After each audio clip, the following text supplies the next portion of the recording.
Hello everyone, welcome to problem 2.3 of David Griffiths Electrodynamics. Today I have a different setup. I've actually improved my setup a bit. Before I was using a stack of books and kind of putting my phone on top and kind of hanging it over the edge to face downwards, but now I've got like a proper stand for my phone so that you can see the entire page. It's easier for me to write. I have more room for my hands. I freed up space in my workspace, and yeah, it's just going to be much better for you guys and much better for me, and improve the quality quite a bit. All right, so problem 2.3 is on page 65, and it says that to find the electric field, a distance z above one end of a straight line segment of length L, which I've labeled here, that carries a uniform charge density of lambda, which I've denoted here. So essentially we're trying to find the electric field, a distance z above the left end of this straight wire that carries uniform charge across of it. All right, and our origin, just for references, this bottom left corner here is what we're using as our origin for the problem. And I've denoted this as the z-axis and this as the x-axis. So how do we go about solving this problem? Because we're not dealing with point charges anymore. Now we're dealing with continuous charge. So let's consider that this whole line of continuous charge is made up of an infinite amount of discrete differential amounts of charge, which we'll denote as like dq. So let's just take a look at a differential amount of charge in this small segment of the wire of dq, and it has a length of dx, and the distance from our origin to some piece of the wire out here is going to be x.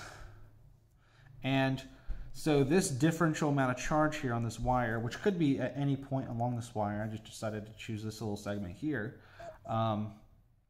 it produces a electric field at this point P here, which I'm going to try to draw a nice straight line for us. Oops, sorry about that.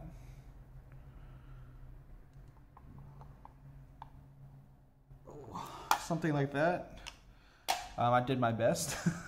And we'll denote that as script R as the distance between this differential amount of charge and our point in space we're trying to find the field at. So, and it produces a field out this way, right? Which we'll denote as, it produces a differential amount of field.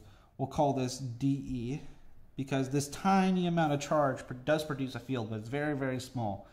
So we'll denote the electric field that this dQ of charge produces as dE. So what is the amount? What is the electric field that this amount of charge produces? Well, it would be 1 over 4 pi epsilon naught, because essentially this little tiny amount of charge here we can kind of consider as a point charge. So it'd be 1 over 4 pi epsilon naught times the charge, well, so that's dq, and then over the distance between this squared, so script r squared, and the direction is going to be in the script r hat direction. We're not really specifying that. And we can write this a little bit differently. We can write this in terms of lambda and dx, because lambda is just the charge per unit length. So dq, which is charge, is equal to lambda, charge per unit length, times the length of that segment, which is dx. So dq is lambda dx, so we can write this as 1 over 4 pi epsilon naught lambda dx over script r squared, where, remember, script r is, just using Pythagorean theorem here, is a square root of x squared plus z squared. All right, so we have our vector here, our differential electric field vector, but it's not very useful because we don't know what script r hat is necessarily, but we can break this field into two components, right? We can break it into the X component and the Z components. We know this total field is going to have two different components. We can see that here. I can draw out the components. So this is the X component. I'll call this like DEX. And then we have the vertical component. I'll call this like DEZ. And if we call this angle here theta, then this angle here is also theta. And we can see that the Z component, the vertical component of our differential field that this small charge produces, DEZ, I guess I'll include the vector, will be using cosine of theta, it would be dE times cosine theta. And the X component of the field is dE times sine of theta, right? And using this, we can say that cosine of theta, using our other triangle here, this big triangle, is cosine of theta is Z over script R. Oops. Man, my writing is getting messy. And sine of theta is X over script R. Okay, so we're making some progress. So it'd be easier to find the components of the field rather than the total field directly, because with the components we know what the unit vectors are for those. Z component is Z hat direction, X component is the X hat direction. So all we really need to do then is we can drop the vector symbols. I didn't draw my vector symbol there. We can drop the vector symbols, and let's just try to worry about the magnitudes of these. Try to find the magnitude of each of the components, since we know their directions already. And again, but we don't really have symmetry in this problem as we did in some of the other problems, since we're talking about the field at the end of this wire. There's not really any symmetry going on, no cancellation going on. So we do, in fact, have two components of this field in play here.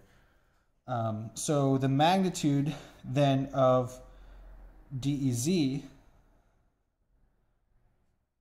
would be the magnitude of dE, which we already found. So that's 1 over 4 pi epsilon naught. And lambda dx divided by script r squared, which is z squared plus x squared times cosine of theta. So that's times z divided by z squared plus x squared and square root. And the magnitude of the X component of the field is going to be 1 over 4 pi epsilon naught times the magnitude of the total field dE, which is lambda dx, over z squared plus x squared, and then times sine of theta, which is x over script r. All right, so now we have what we have found here. These two equations are the differential components that a small segment of charge on this wire here produces. Any segment you could have chosen here produces a field at this point P, and the components of that field, of any of those differential amounts of charge, the components are given by these two equations. So how do we then find the total field? We need to essentially, if this is just what the field is of one of these tiny segments, then what we need to do is add up the fields of every single tiny segment of charge here to get the total electric field for the components. And that just means integration. And so we need to integrate both of these components here across the whole wire. So from x equal to 0 to x equals to L. And so I'm going to start this on a new piece of paper. Well, I'll bring this back if we need it. All right, so let's go ahead and try to find the components of each field, and that's going to require some integration. And so we're going to start off with the z component of the field, because that's going to be the hardest part, hardest integration. So the z component of the field is just the integral from x equals to 0 to x equals L of dEz, which was what we've just found. And if we plug everything in and pull out constants and stuff, we're going to have lambda over 4 pi epsilon naught. Well, lambda z times, yeah, we can pull out the z. And then we'll have the integration from 0 to L of 1 over z squared plus x squared to the 3/2 power. And this is going to be respect to x. And that's because here we have z squared plus x squared to the 1 power times the square root of z squared plus x squared. So this is like z squared plus x squared to the 1/2 times z squared plus x squared to the 2/2, and that will make it 3/2. So that's just some algebra there. All right. So how do we go about this integral? Well, this is going to be a trig subintegral, and what we have to do is replace x. So we do a substitution for x. We're going to let x equal to z times tangent of theta, and then dx with respect to theta is going to be z times secant squared of theta, d theta, just because the derivative of tangent of theta is secant squared. I'm not going to prove that one. That's just the standard derivative. And plugging this stuff in, then we find that the z component of the field is equal to lambda z over 4 pi epsilon naught. And we have the integral from 0 to L. And we're going to have dx, which is going to be z secant squared of theta d theta, and then we have z squared plus, and since x is z tangent of theta, this is why we do this substitution. Plugging in x to x squared, then we get z squared tangent squared of theta to the 3/2 power. And so we're going to be able to factor this. So we're just going to do it over here. So we're going to still have lambda z. I'm going to leave the z inside the integral over here. 4 pi epsilon naught for now. X is equal to 0 to L. I'm not changing my bounds here. I am keeping, let's see, is it focused? Yeah, I'm keeping my bounds in terms of x for now. And then we have z secant squared of theta d theta on the top.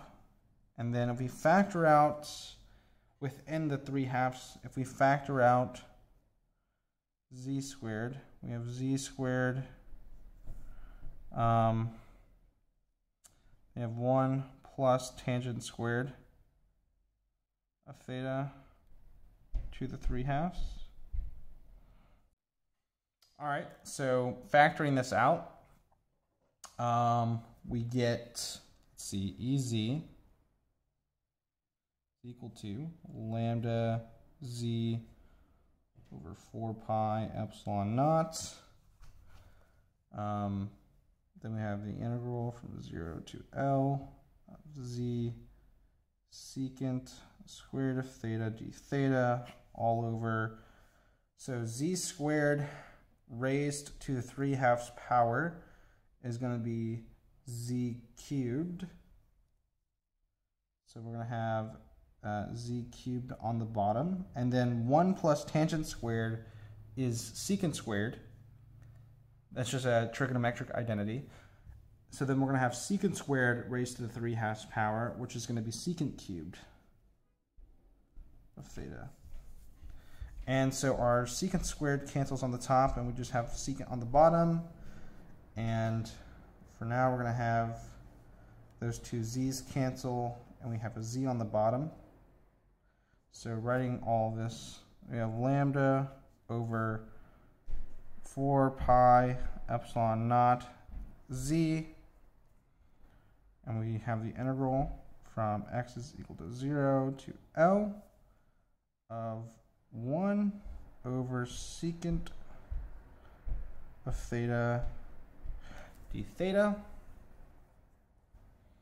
And so this is finally going to give us, since we know what secant of theta is, so lambda over 4 pi epsilon naught z, the integral from 0 to L. So secant theta is just 1 over cosine theta. So this is 1 over cosine theta, so that brings the cosine theta to the top. So this is just the integral of cosine of theta, d theta, which is a very standard integral, which is sine of theta. So I'm going to write it down here. So lambda over 4 pi epsilon naught z times sine of theta, evaluated from x equal to 0 to L, where sine of theta, remember, from our triangle, sine of theta is going to be opposite over hypotenuse, which is x over r. So we have x over script r, just like that. And plugging that back in, we have lambda over 4 pi epsilon naught z times x over the square root of z squared plus x squared, evaluated from x is equal to 0 to L.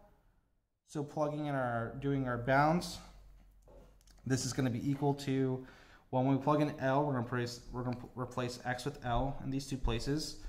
And when we replace x with 0, well, 0 is on the top here, and so we're not going to have a second bound term. So we're just going to have lambda L over 4 pi epsilon naught z over 1, and then times 1 over square root of z squared plus x squared. And this is the z component, or the magnitude of the z component of the field. And if we really wanted to just tag on a vector, we know this is going to be in the z hat direction. And so we got one of our field components. So this was a lot of integration, and we still have to do the x component now. And so let me move to that.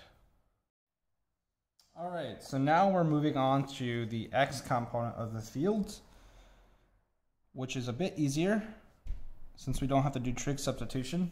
So the x component is going to be the integral from x is equal to 0 to L, just like before, of dEx. And plugging that in from what we got over here, dEx is this. Oops, sorry about that, guys. I live in the city, so sometimes there's loud cars passing by, so can't really help that. All right, so we have lambda over 4 pi epsilon naught, and we're going to have the integral from x is equal to 0 to L, and we have x dx on the top, and the not square root, I'm doing that again, x squared plus z squared to the 3/2 power. And now, since we have an x on top, we can do a U-substitution to solve this integral. So we say, like, let u be equal to x squared plus z squared. Then du with respect to x is 2x dx. So that means x dx is equal to 1/2 du. So plugging in our substitution back into our integral, we have ex is equal to lambda over 4 pi epsilon naught. We have a 1/2 pulled out. I'm going to keep that there. X is equal to 0 to L. I could do a U sub, but we'll keep it in terms of X. Or I could like change the bounds into U. So x dx we know is 1/2 du. So I pulled out the 1/2. So we just have du on the top. And then our substitution was x squared plus z squared is u. So we have u to the 3/2 power for our integral now. And this is a very standard integral. We're going to rearrange this just to make it a little bit more clear. So we still have the 1/2 integral from 0 to L of u to the minus 3/2 du. And so now this has just turned into a power integral. So, you know, when you do integrals, you raise the power by 1 and divide by that new power. So ex is now lambda over 4 pi epsilon naught. We have times 1/2 still.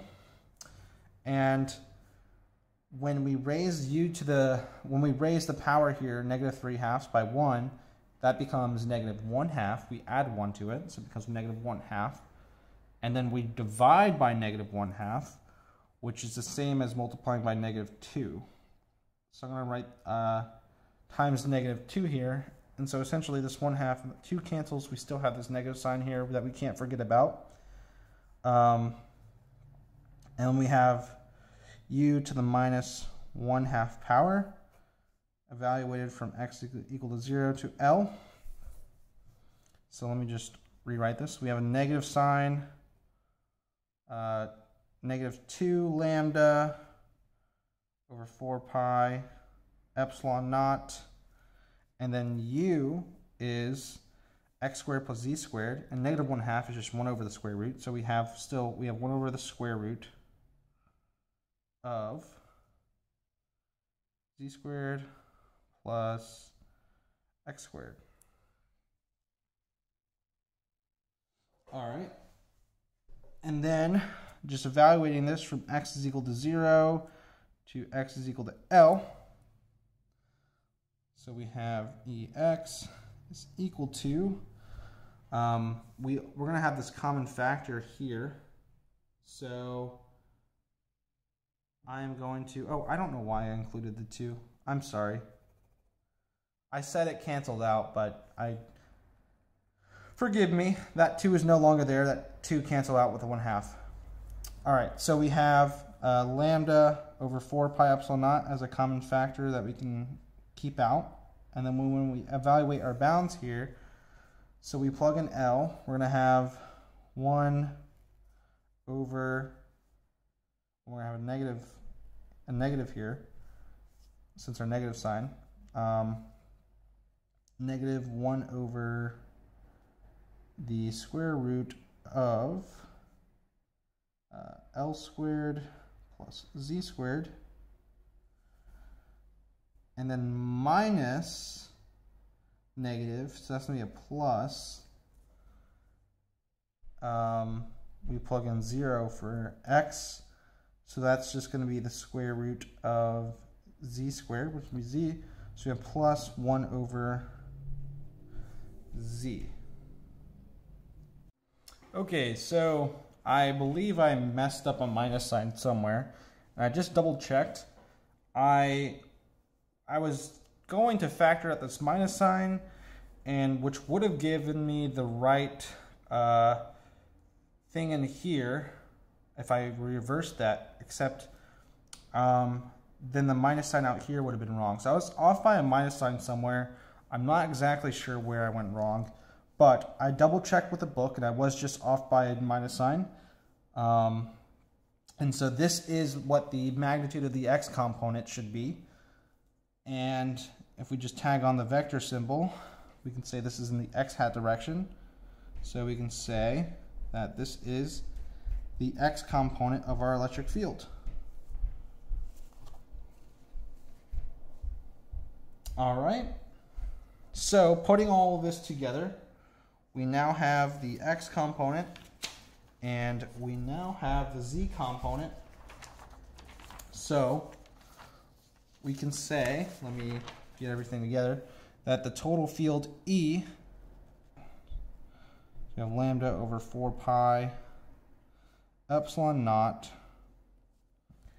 and then we're going to have, for the x component, what we had before, we have minus 1 over z. I might have not been off by a minus sign, we'll see though. So minus 1 over z plus 1 over the square root of L squared plus C squared. And the x hat direction. And then the z component, we have plus